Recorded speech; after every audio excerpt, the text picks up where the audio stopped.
Hello दोस्तों आज के इस वीडियो में हम लोग हल करने वाले हैं क्लास 9th के मैथ का जो चैप्टर है 8वां चतुर्भुज। ठीक है, तो उसी का जो प्रश्नावली है 8.2 है, तो इसी को हम लोग हल करने वाले हैं। ठीक है, तो देखिए इसमें अगर आपको एक नियम अगर पता है तो इस पूरे प्रश्नावली को बिल्कुल आप आसान तरीके से हल कर सकते हैं। ठीक है, सारा खेल उस नियम का ही है। ठीक, तो चलिए सबसे पहले हम लोग क्या करते हैं वो नियम हम लोग समझ लेते हैं। ठीक है, और हाँ एक चीज़ और कि इससे पहले हमारा जो आपका प्रश्नावली 8.1 है उसको हमने ऑलरेडी बता दिया, जिसका लिंक आपको इसी वीडियो के नीचे डिस्क्रिप्शन में मिल जाएगा। ठीक है, तो चलिए फटाफट नियम समझते हैं। अब देखिए यहाँ पर हमारा है प्रमेय है आपका कि मध्य बिंदु प्रमेय। ठीक है, तो देखिए इसमें आपको बस दो चीज़ आपको याद रखना है, बहुत छोटा छोटा चीज़ है इसमें। देखिए पहला चीज़ है कि अगर आपके सामने इस तरीके का कोई भी त्रिभुज आपके सामने अगर इस तरीके से मिल जाता है, ठीक है, चाहे जैसा भी त्रिभुज हो, तो ये आपका ए है, ये आपका बी है, ये आपका सी है। ठीक, तो त्रिभुज में 3 भुजा होती है। तो इसमें आपका प्रमेय में कहता क्या है कि मान लीजिए कि आपका ए बी ये वाला जो भुजा है इसका मध्य बिंदु मान लीजिए यहाँ पर है। ठीक है, जिसका नाम देते हैं मान लेते हैं पी। ठीक, तो इसमें कहता है कि अगर किसी भुजा त्रिभुज के किसी एक भुजा के मान लेते हैं मध्य बिंदु से मान लेते हैं पी से एक दूसरे भुजा के समांतर मतलब ये इस तरीके से। ठीक है, समांतर मतलब क्या होता है, जैसे कि ये और इस तरीके से एक दूसरे क्या है ये समांतर है। तो वही कहता है कि किसी त्रिभुज के एक भुजा के मध्य में मान लेते हैं पी बिंदु है। अब पी बिंदु से एक रेखा हम खींच देते हैं जो कि इसी त्रिभुज के दूसरे भुजा के समांतर में है। ठीक है, तो वह तीसरे भुजा को बराबर भागों में बांट देता है। ठीक, बस यही इतना है। तो ये क्या कर रहा है, यहाँ से हमने एक रेखा खींचा जो कि इस वाले भुजा पे यहाँ पे जाकर मिल गया। तो ये बिंदु क्या कर रहा है, इस AC भुजा को बराबर भागों में बांट दे रहा है। मतलब कि यहाँ पर जो भी बिंदु मिला है ये क्या है, एकदम से AC के बीचों बीच है। बस यही इतना चीज़ है और कुछ भी नहीं है। ठीक, तो मान लेते हैं कि ये Q है। ठीक है, तो इसी तरीके से आपसे क्वेश्चन पूछ देगा कि अच्छा बताइए कि अगर एक भुजा के समांतर एक भुजा के मध्य बिंदु है P और P से एक रेखा खींच दिया जाता है BC के समांतर, तो आप बताइए कि क्या AC के मध्य बिंदु Q होगा, क्या ये Q AC का मध्य बिंदु है, ऐसे ही आपसे पूछेगा। ठीक है, चीज़ समझिए, अगर मान लीजिए आपके सामने एक और त्रिभुज है, इस तरीके का कोई भी त्रिभुज ले सकते हैं, मान लेते हैं A है, B है और C है। ठीक, अब इसमें अगर आपको मालूम चल जाए कि AB का मध्य बिंदु मान लीजिए यहाँ पर है, ठीक है, AC का मध्य बिंदु मान लीजिए यहाँ पर है। ठीक है, AB का मध्य बिंदु मान लेते हैं कि P है और AC का मध्य बिंदु मान लेते हैं Q है। अब क्या करेंगे कि किसी त्रिभुज के दो भुजाओं के मध्य बिंदु को जब हम आपस में मिलाएंगे तो ये वाला जो रेखा प्राप्त होगा ये भुजा के ये त्रिभुज के तीसरी भुजा के समांतर हो जाएगा। बस ये आपको याद रखना है। ठीक है, क्या होगा कि किसी त्रिभुज के दो भुजाओं के मध्य बिंदुओं को जब हम आपस में मिलाएंगे तो वह रेखा तीसरी भुजा के समांतर हो जाएगा। बस यही चीज़ आपको याद रखना है और बाकी आपको सारा चीज़ ईजिली हो जाएगा। ठीक है, और बाकी जो भी नियम है वो आपका पुराना ही नियम है, जैसे चैप्टर 7 अगर पढ़ा होगा त्रिभुज, उससे पहले रेखाएं और कोण था, तो उसी में के सारा नियम आगे हम यूज करने वाले हैं। ठीक है, तो आइए देखते हैं। और हाँ एक चीज़ और, इसमें आपका एक चीज़ और आपको पता होना चाहिए कि ये वाला जो भुजा है, ठीक है, ये वाला जो भुजा है इस BC का आधा होता है। ठीक है, ये इसका नियम होता है कि ये वाला जो भुजा है इसका आधा होगा। ठीक है, इस चीज़ को अब लिखेंगे कैसे, जैसे मान लेते हैं कि जो PQ भुजा है वो क्या होगा, इस BC का आधा होगा, तो लिखेंगे कि BC/2, इस तरीके से लिखेंगे। अब कुछ लोग कन्फ्यूजन हो जाएगा कि आधा तो PQ है, BC को हमने आधा क्यों किया है। तो देखिए ऐसे है, समझिए, मान लीजिए 5 के बराबर में है 10। ठीक है, तो या तो आप यहाँ पर आप 2 से गुणा करके 10 के बराबर करिए। ठीक है, या तो आप इसमें आप 2 से भाग करके इसको आप 5 करिए। ठीक है, तो यही वाला चीज़ यहाँ पर हुआ है। ठीक है, तो BC में इस तरीके से 2 से यहाँ पर भाग कर दिएगा जो कि इसके बराबर हो जाएगा। ठीक है, यही चीज़ें अगर बराबर किधर रहेगा तो गुणा करने लगेगा, तो ये चीज़ होता है। ठीक है, तो ये चीज़ भी आपको याद कर रखना है और आगे हम क्वेश्चन में देखते हैं, जो भी नियम होगा उसी में हम बताने वाले हैं। नियम तो हमने आपको बता दिया। ठीक है, अब प्रश्न को हल करते हैं। तो इसमें देखिए क्या है, कह रहे कि ABCD एक चतुर्भुज है जिसमें PQR और S क्रमशः भुजाओं AB BC और CD DA का मध्य बिंदु है। ठीक, तो ये कह रहा है कि ये एक जो बारी बारी है ये एक चतुर्भुज है, ठीक है। अब इसमें जो है ये जो अब आर है, यस है, पी क्यू है, ये सब क्या है, इस भुजा का मध्य बिंदु ये है, इसका ये मध्य बिंदु, इसका ये और इसका ये मध्य बिंदु है, ठीक। तो ये चीज़ तो पता चल गया, ये तो मध्य बिंदु है, ठीक है।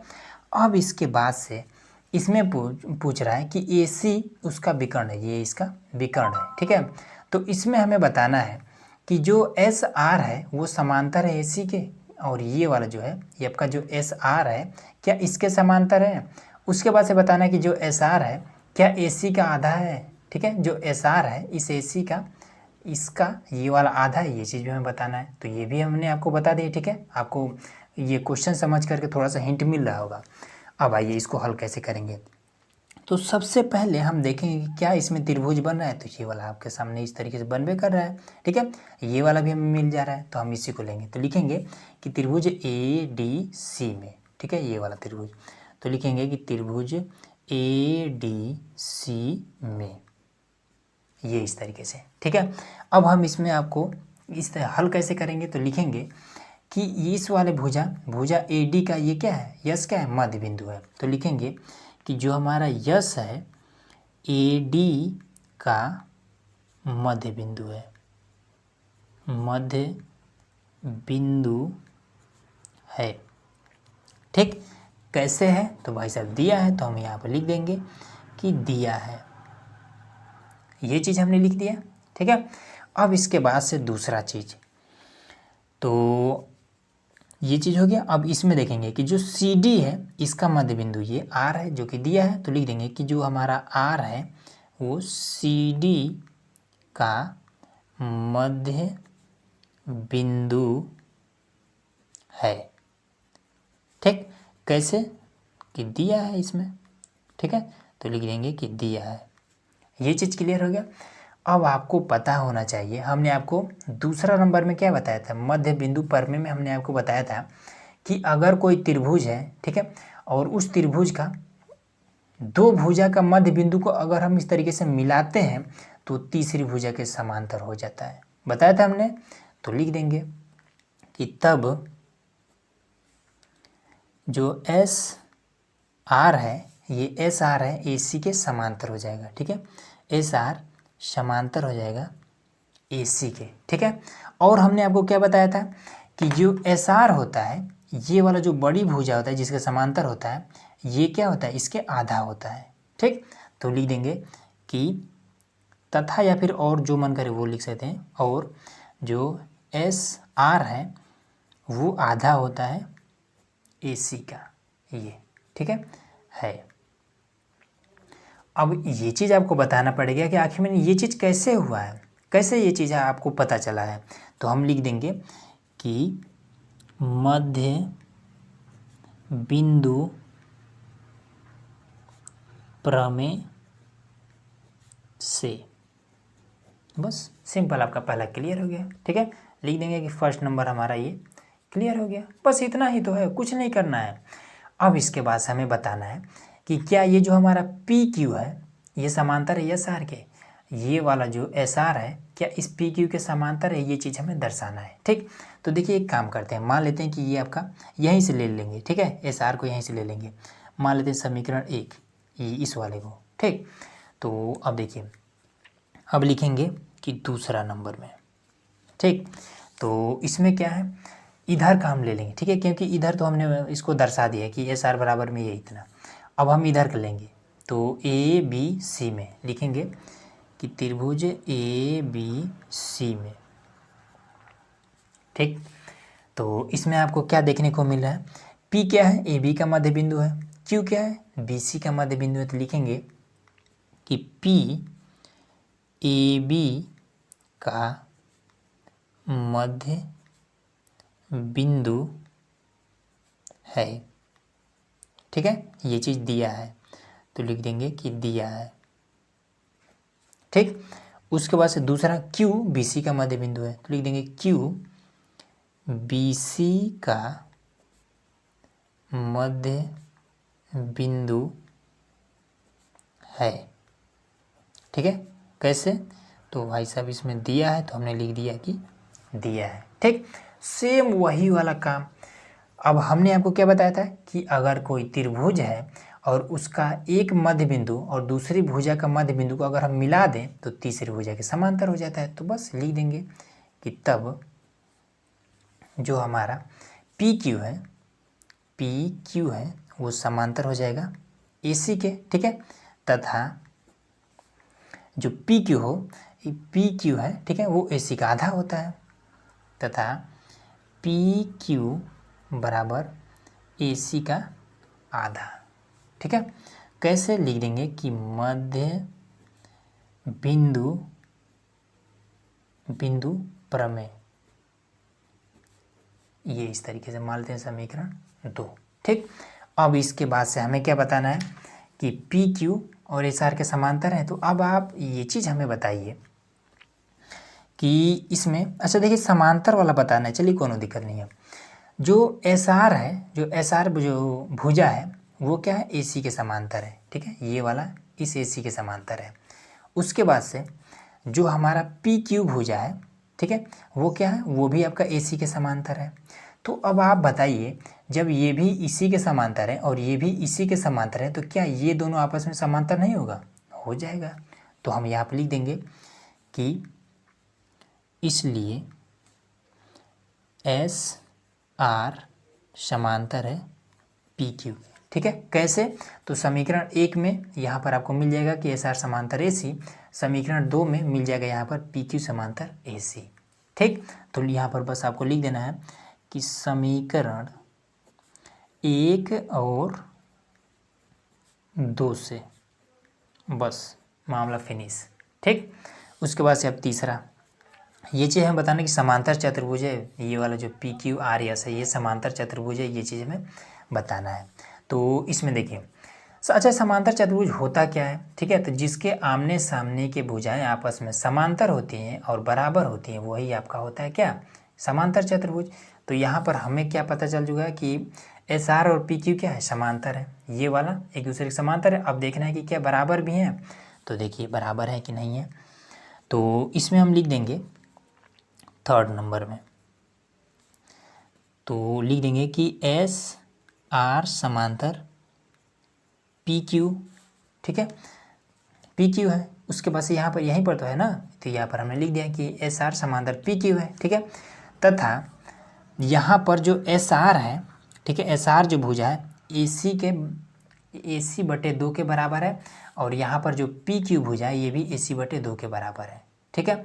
तो जब दोनों AC/2 ही के बराबर है तो हम लिख देंगे कि SR बराबर PQ है, ठीक।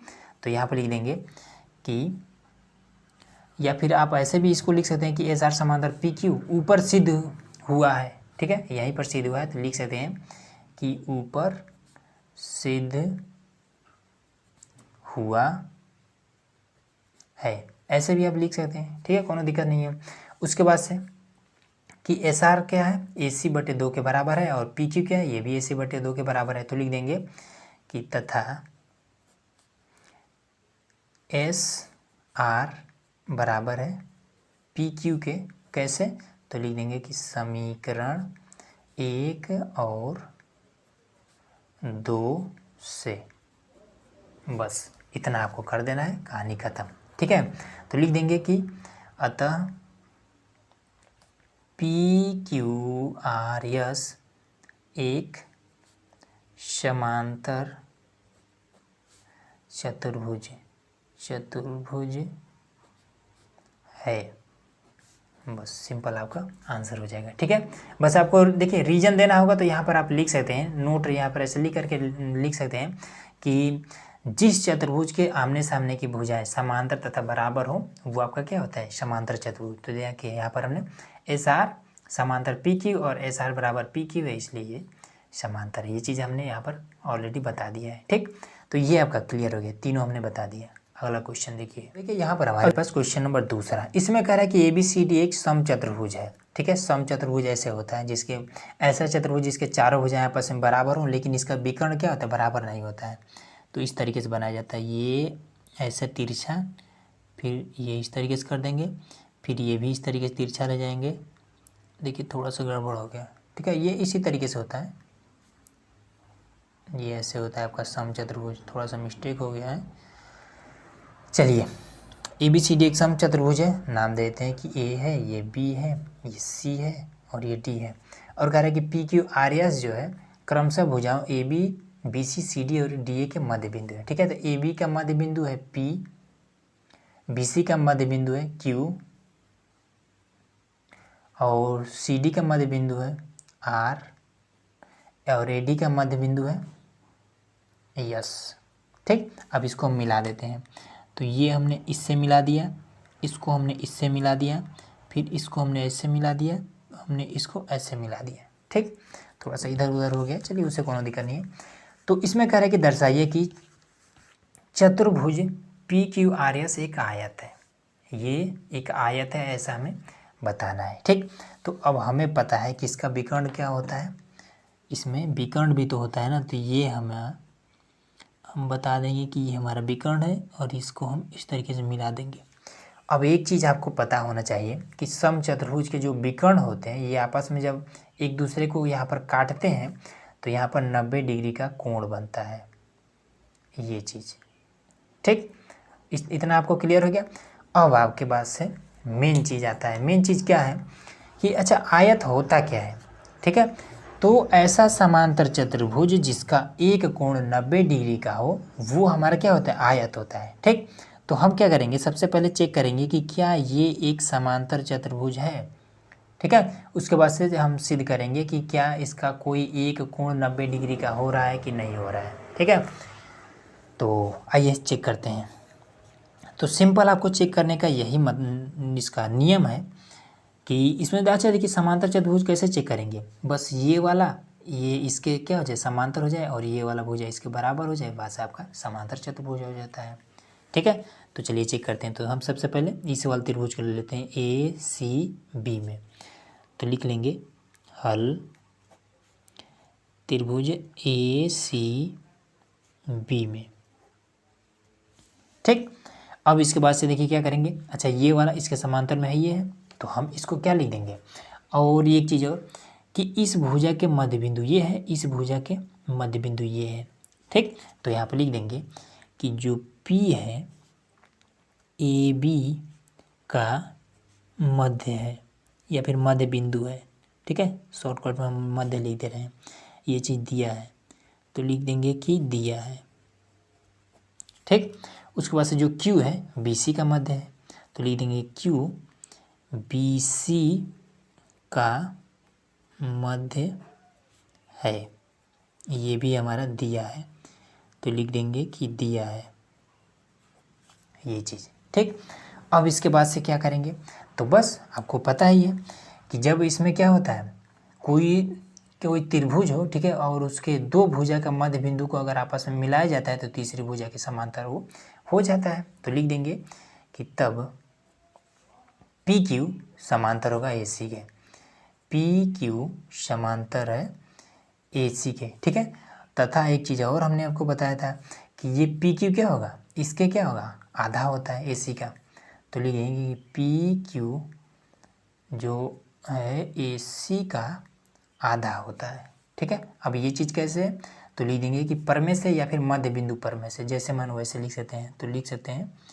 कि प्रमेय से, ये हमने, ठीक है, थोड़ा सा हमने शॉर्टकट में इसको कर दिया है। तो ये चीज़ हो गया। तो चलिए अब ये वाला इसके समांतर, ये चीज़ हमने क्लियर कर दिया। अब इस वाले को लेते हैं। ठीक है, देखते हैं कि फिर ये इसके समांतर है तो लिखेंगे कि अब त्रिभुज ADC में, ADC में, ठीक है, तो इसमें आपका क्या क्या होगा, इसमें भी यस क्या है, AD का आधा है और R DC का आधा है, तो लिखेंगे कि यस AD का मध्य बिंदु है, AD का मध्य है, ऐसा दिया हुआ है, दिया है। ठीक, उसके बाद से R CD का मध्य बिंदु है, R CD का मध्य है। ठीक है, ये भी दिया है तो लिख देंगे कि दिया है। ये इतना क्लियर हो गया। तो अब इसके बाद से क्या हो जाएगा, तब सेम यही वाला काम, यस आर ए सी के समांतर हो जाएगा, तब यस आर समांतर ए सी। ठीक है, कैसे होगा ये चीज़ आपने बता दिया आपको कि तथा ये जो एस आर है इसका आधा भी होगा, जो एस आर है वो ए सी का आधा है। कैसे? प्रमेय से। ठीक है, मध्य बिंदु प्रमेय से ये आपका हो गया। ठीक, तो अब इसके बाद से क्या हो जाएगा, तब इसके बाद से ये आपका क्या है, पी क्यू ए सी के समांतर है और यस आर भी ए सी के समांतर है। ठीक है, तो इसको मान लेते हैं कि इसको मान लेते हैं समीकरण 1, इसको मान लेते हैं समीकरण 2। तो यहाँ पर लिख देंगे कि इसलिए जो ये वाला इसी के समांतर है और ये वाला भी इसी के समांतर है, तो इसलिए यस आर समांतर पी क्यू हो जाएगा, एस आर समांतर पी क्यू। ठीक है, और उसके बाद से पी क्यू जो भुजा है, ये जो पी क्यू भुजा है ये भी ए सी का आधा है और जो एस आर भुजा ये भी ए सी का आधा है। ठीक है, तो लिख देंगे कि एस आर समांतर पी क्यू है तथा पी क्यू बराबर है एस आर के। ठीक है, तो ये चीज़ कैसे कर देंगे, समीकरण 1 और 2 से, समीकरण 1 और 2 से। ठीक, सारा चीज़ क्लियर हो रहा है। तो अब इसके बाद से लिख देंगे कि हमने आपको क्या बताया था कि जब किसी चतुर्भुज का आमने सामने की भुजा समांतर हो और बराबर हो तो वो क्या होता है, समांतर चतुर्भुज होता है। तो लिख देंगे कि अतः पी क्यू आर यस एक समांतर चतुर्भुज है। अब ये चीज़ हमने आपको क्लियर करा दिया। ठीक है, कि ये जो आपका पी क्यू आर एस है एक समांतर चतुर्भुज है।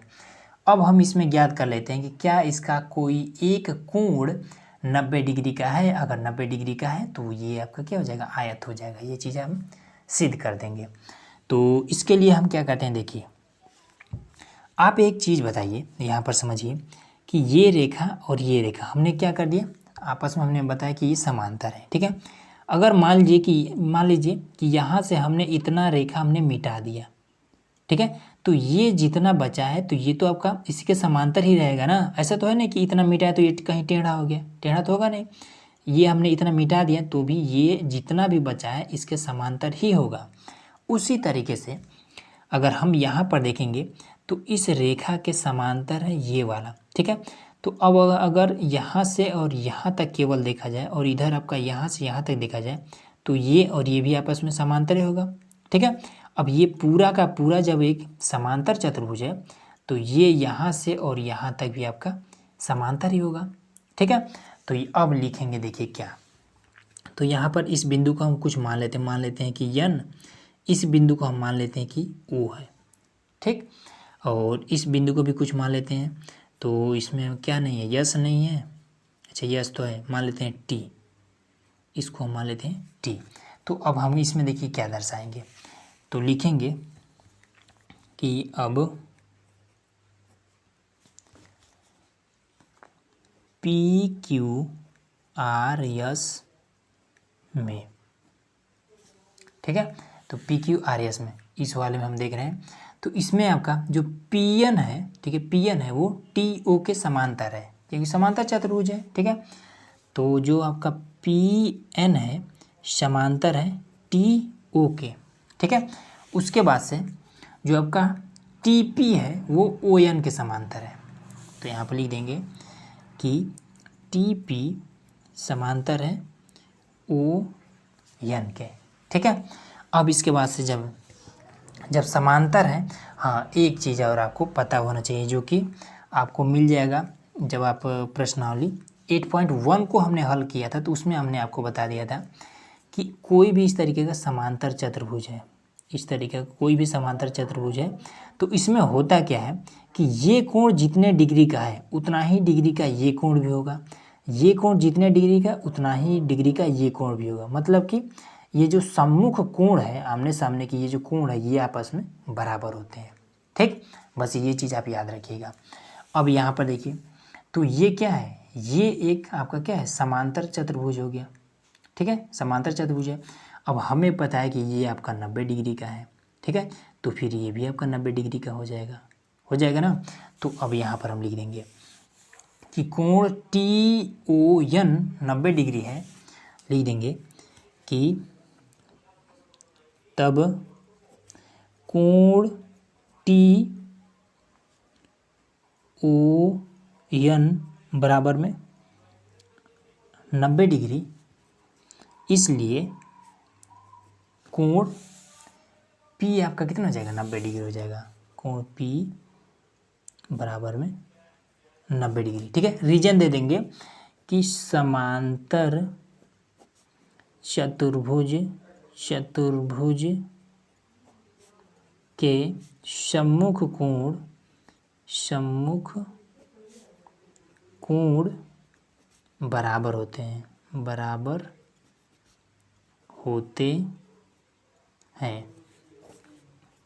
ये आपका हो जाएगा। ठीक है, तो इसलिए लिख देंगे यहाँ पर कि तब PQRS एक आयत है। सिंपल, यही आपका आंसर हो जाएगा। ठीक है ना, सारा चीज़ हमने एक एक चीज़ हमने आपको बता दिया। अब अच्छा, कुछ लोग को लग रहा है कि ये इतना करने का क्या मतलब है, तो ये हमने इसलिए दर्शाया है ताकि ये वाला ये इसके समांतर हो जाए, ये इसके समांतर हो जाए, और उसके बाद से ये आपका एक समांतर चतुर्भुज हो जाए। तब हम इसको दर्शा सकें कि समांतर चतुर्भुज के ये सम्मुख कोण आपस में बराबर होते हैं। तो ये कोण था 90 डिग्री, इसलिए ये भी आपका 90 डिग्री हो गया।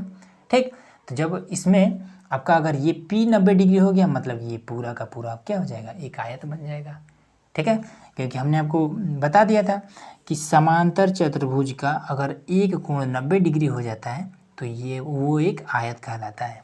बस ये चीज़ होता है। अगला देखिए, अब देखिए यहाँ पर जो हमारा तीसरा प्रश्न है, ये सेम जो हमने क्वेश्चन नंबर दूसरा को हल किया उसका एकदम से अपोजिट है। ठीक है, इसमें देखिए क्या कह रहा है, कह रहे कि ABCD एक आयत है। ठीक, तो चलिए हम एक आयत बना लेते हैं। तो इस तरीके से हमने एक आयत तैयार कर लिया। ठीक है, आयत में क्या होता है, आमने सामने की भुजाएं बराबर होती हैं और उसके बाद से समांतर भी होती हैं। ठीक है, तो ABC और D ये हमने आयत बना लिया। ठीक, जिसमें PQR और S क्रमशः भुजाओं AB BC CD और DA के मध्य बिंदु है। AB का मध्य बिंदु है P, BC का मध्य बिंदु है Q, लिखते चलते हैं Q, और CD का मध्य बिंदु है R, उसके बाद से AD का मध्य बिंदु है S। ठीक, अब इसको हम मिला देते हैं। ये हमने इससे मिला दिया, इसको हमने इससे मिला दिया, फिर ये इससे मिल गया, फिर इसको हमने इससे मिला दिया। तो ये चीज़ आपका क्लियर हो गया। ठीक है, तो अब हमें इसमें क्या बताना है, कह रहा है कि दर्शाइए कि चतुर्भुज PQRS एक समचतुर्भुज है। पिछले वाले में हमने क्या बनाया था, हमने एक इस तरीके का समचतुर्भुज बनाया था और बीच में हमने एक आयत बनाया था। ठीक है, इसमें पहले आयत बना है और बीच में एक क्या है, समचतुर्भुज है। ये चीज़ हमें दर्शाना है। अब आपको ये चीज़ पता होना चाहिए कि इसमें अच्छा एक चीज़, इसके जो विकर्ण होते हैं, विकर्ण भी बना देते हैं। ठीक है, तो आयत के विकर्ण होते हैं। देखिए विकर्ण आपका ज़रूरत के हिसाब से बना सकते हैं, अगर ज़रूरत नहीं है तो मत बनाइए। ठीक है, तो देखिए ज़रूरत है क्योंकि हमें इसको सिद्ध भी करना है ना हमें कि ये एक क्या है, ये एक समांतर चतुर्भुज है या फिर नहीं है। तो सबसे पहला चीज़ कि समचतुर्भुज होता क्या है, तो देखिए ऐसा समांतर चतुर्भुज जिसके चारों भुजाएं आपस में बराबर हो वो आपका होता है समचतुर्भुज। ठीक है, तो चलिए सबसे पहले हम चेक करते हैं कि क्या ये एक समांतर चतुर्भुज है। उसके बाद से हम इसमें क्या कर देंगे, सिद्ध करेंगे कि ये एक समचतुर्भुज है या फिर नहीं है। तो चलिए करते हैं, लिखते हैं हल।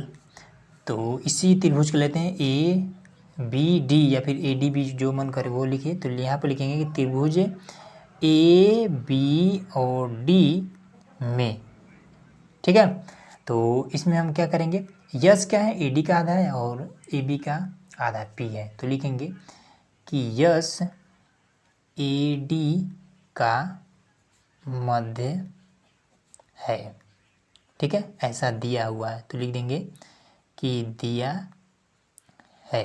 ठीक है, उसके बाद से यहाँ पर जो P है AB का आधा है तो लिख देंगे कि P AB का मध्य है, ऐसा दिया है, इसमें दिया है। ठीक है, अब इसके बाद से हमने आपको बता ही दिया है कि अगर किसी भी त्रिभुज के दो भुजाओं के मध्य बिंदु को अगर आपस में मिलाया जाता है तो ये तीसरी भुजा के समांतर हो जाता है। तो लिख देंगे कि तब जो हमारा SP भुजा है वो समांतर हो जाएगा BD के। ठीक है, और SP क्या होगा, BD का आधा भी होगा। जो SP है वो आधा है BD का। ये चीज़ कैसे, तो लिख देंगे कि प्रमेय से, प्रमेय से। ठीक, आप अगर चाहें तो मध्य बिंदु प्रमेय भी यहाँ पर लिख सकते हैं, कोनो समस्या नहीं है। तो ये चीज़ क्लियर हो गया। अब इसके बाद से हम इस वाले में भी देख लेते हैं। तो लिखेंगे कि अब त्रिभुज DCB में या फिर BCD, DCB में, ठीक, तो इसमें भी R क्या है, इस CD का आधा है, और Q क्या है, BC का आधा है। तो लिखेंगे कि Q BC का मध्य है, ऐसा दिया हुआ है। तो लिख देंगे कि दिया है। ठीक, उसके बाद से जो R है, R CD का मध्य है। ठीक है, ऐसा दिया है। तो लिख देंगे कि दिया है। ठीक, तब वही वाला काम हो जाएगा कि ये आपका जो QR है इसके समांतर हो जाएगा। तो लिख देंगे कि RQ या फिर QR समांतर है BD। ठीक है, तथा जो RQ है वो आधा है BD का। ये चीज़ कैसे, तो इसमें लिख देंगे कि प्रमेय से, ये चीज़। ठीक, अब मान लेते हैं कि ये आपका क्या है, इसी को मान लेते हैं समीकरण 1, इसको मान लेते हैं समीकरण 2। ठीक, अब इसके बाद से यहाँ पे लिख देंगे कि SP क्या है, BD के समांतर है, RQ क्या है, BD के समांतर है। मतलब कि SP समांतर RQ, मतलब कि ये वाला इसके समांतर है और ये वाला भी इसके समांतर है, मतलब कि ये दोनों भी आपस में समांतर होंगे।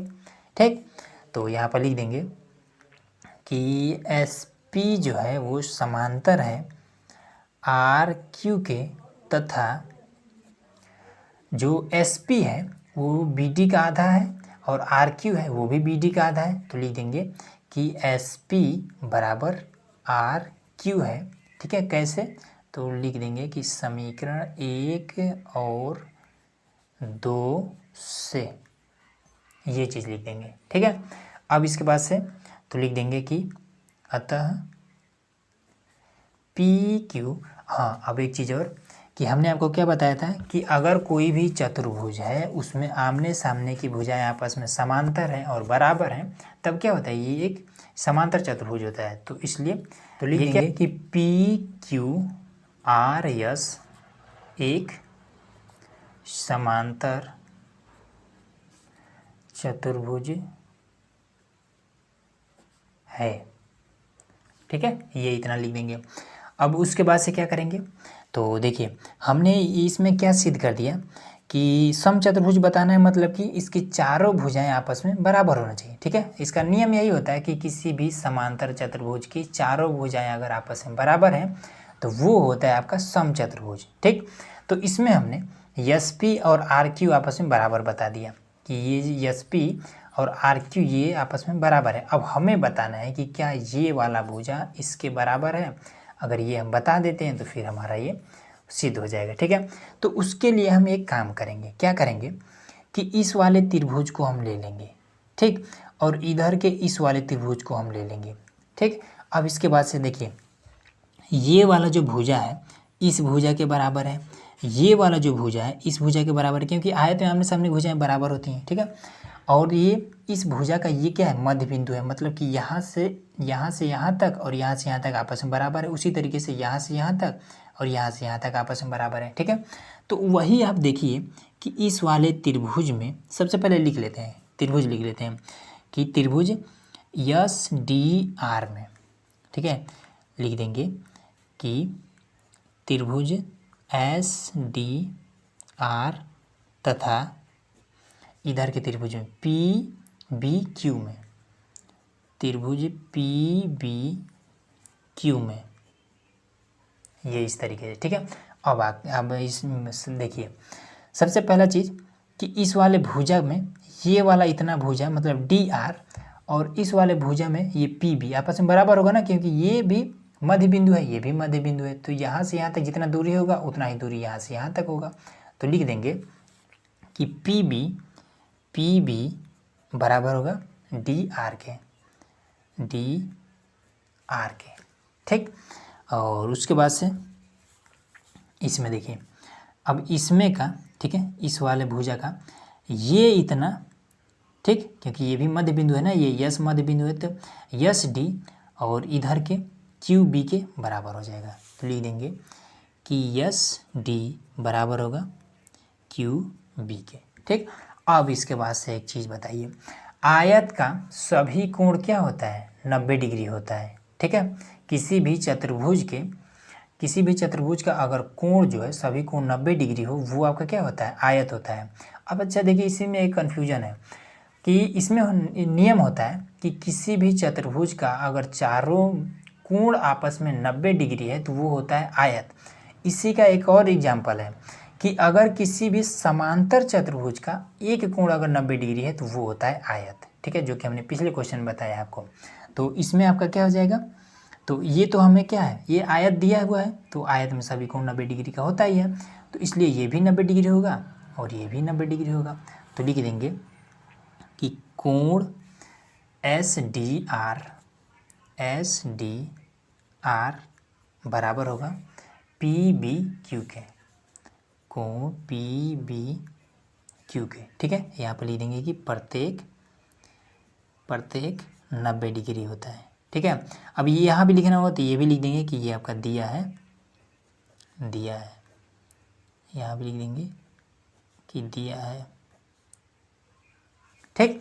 इसलिए क्या हो जाएगा, ये वाला त्रिभुज इस त्रिभुज के बराबर हो जाएगा, सर्वांग हो जाएगा। तो लिख देंगे कि इसलिए त्रिभुज यस डी आर सर्वांग हो जाएगा त्रिभुज पी बी क्यू के, ठीक। तो इसमें क्या है कि भुजा, ठीक है, दो भुजा और एक कोण बराबर है, तो लिख देंगे कि यस सर्वांग समता से, ये आपका हो जाएगा, ठीक है। बस यहीं से आपका सारा मामला हो जाएगा। कैसे, देखिए कि इसमें आपका किसी में देखिए सर्वांगसम त्रिभुज का ये नियम होता है कि जब दो त्रिभुज आपस में सर्वांगसम होते हैं तो इनके संगत भुजाएं और संगत कोण आपस में बराबर होते हैं। तो जैसे कि ये वाला भुजा इसके बराबर है, ये वाला भुजा इसके बराबर है, ये वाला भुजा इसके बराबर है, ठीक है। तो उसी तरीके से ये वाला भुजा इसके बराबर होगा, ठीक। आपने त्रिभुज पढ़ा होगा तो उसमें आपको ये चीज़ मिलेगा। तो लिख देंगे कि एस आर बराबर है पी क्यू के, हाँ ठीक है, एस आर बराबर है पी क्यू के, ठीक है। तो कैसे बराबर है, तो यह चीज़ लिखिए कि सर्वांगसम त्रिभुज के संगत भुजाएं आपस में बराबर होती हैं, या आप लिख दीजिए शॉर्टकट में सी पी सी टी, ये भी आपका काम चल जाएगा, ठीक है। तो ये चीज़ हो गया। अब इसके बाद से हमें आपको यहाँ पर सिद्ध कर दिया ना कि ये वाला इसके बराबर है, ये वाला इसके बराबर है, तो ये आपका क्या है, समचतुर्भुज है। तो यहाँ पर हम लिख देंगे कि अब एक चीज़ और कि यहाँ पर हमने सिद्ध किया था ना कि एस पी और आर क्यू आपस में बराबर है, तो इसको मान लेते हैं समीकरण 3, ठीक। अब इसको हम मान लेते हैं समीकरण 4। तो यहाँ पर हम लिखेंगे कि अतः पी क्यू आर एस एक समचतुर्भुज है। कैसे, तो लिख देंगे कि समीकरण 3 और 4 से, बस यही आपका आंसर हो जाएगा, ठीक है। तो चलिए दोस्तों, आज के वीडियो में बस इतना ही। तो चलिए मिलते हैं नेक्स्ट वीडियो में, जिसमें हम लोग क्वेश्चन नंबर 3 से आगे मतलब कि 4, 5 और 6 को हल करने वाले हैं।